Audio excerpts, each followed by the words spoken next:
Shalom bro dan sis. Salam sehat, salam sukacita. Hari ini Selasa 3 Agustus 2021.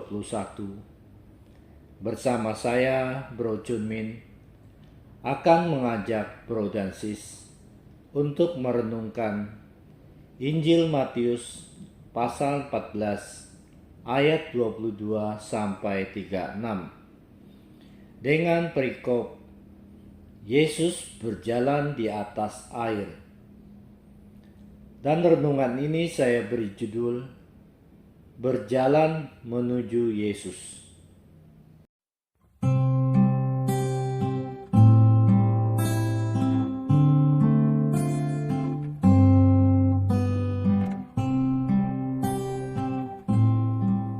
Menyaksikan Yesus yang berjalan di atas air telah menggerakkan Petrus untuk bertindak dalam iman.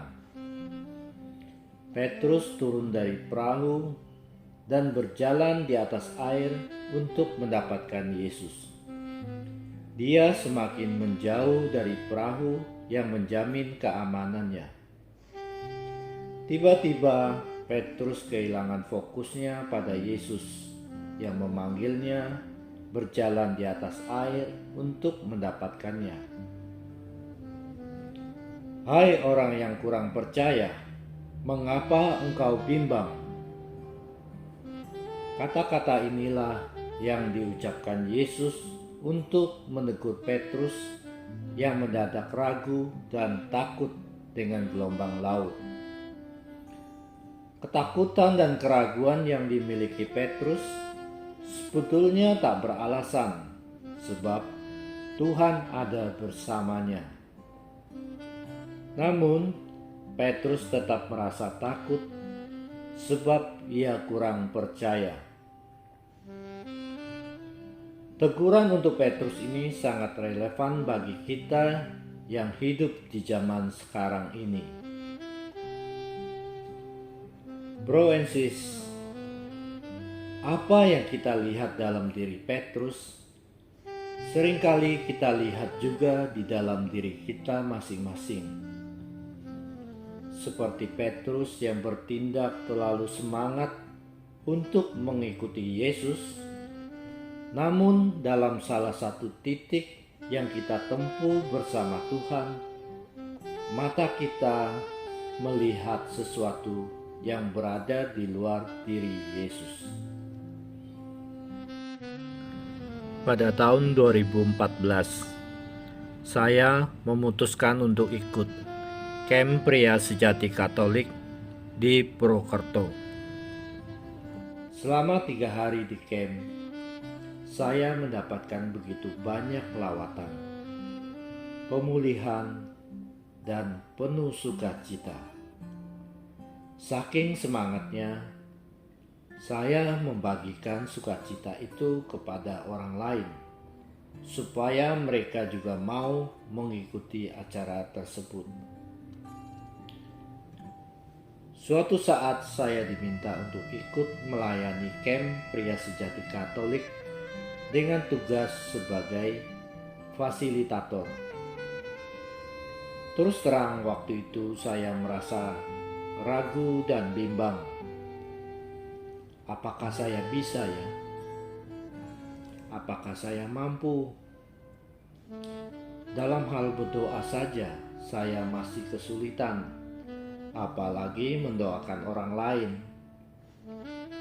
Apakah saya ada waktu? Karena saya punya toko yang harus kami jalankan. Apakah tidak merepotkan harus bolak-balik perjalanan dari Cilacap Purwokerto untuk mengikuti sesi pelatihan training fast? Begitu banyak pertimbangan dalam otak saya.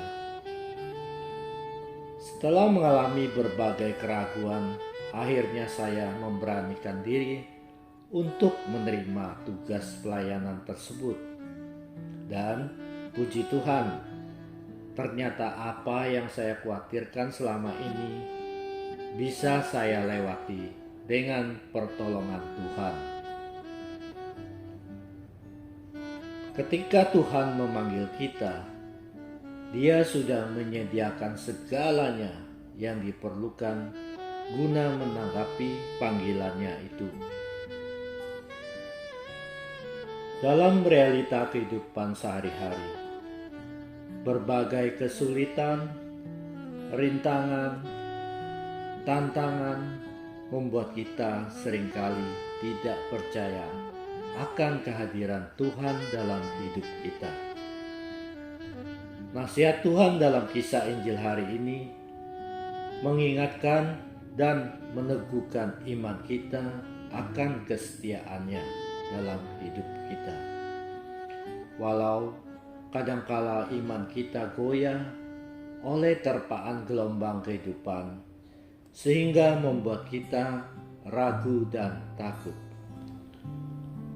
Sebagai bahan refleksi buat kita, maukah kita menanggapi panggilannya dan bersedia keluar dari zona nyaman dan berjalan kepada Yesus? Marilah kita berdoa. Dalam nama Bapa, Putra, dan Roh Kudus. Amin. Tuhan Yesus, terima kasih atas firman-Mu hari ini. Ajarilah kami untuk berjalan kepadamu dengan iman yang teguh, serta tolonglah kami agar bisa menjadi murid-Mu yang taat dan setia untuk menanggapi panggilan-Mu. Kemuliaan kepada Bapa, Putra, dan Roh Kudus, seperti pada permulaan, sekarang, selalu, dan sepanjang segala abad. Amin. Dalam nama Bapa, Putra, dan Roh Kudus. Amin. Terima kasih. Berkah dalam.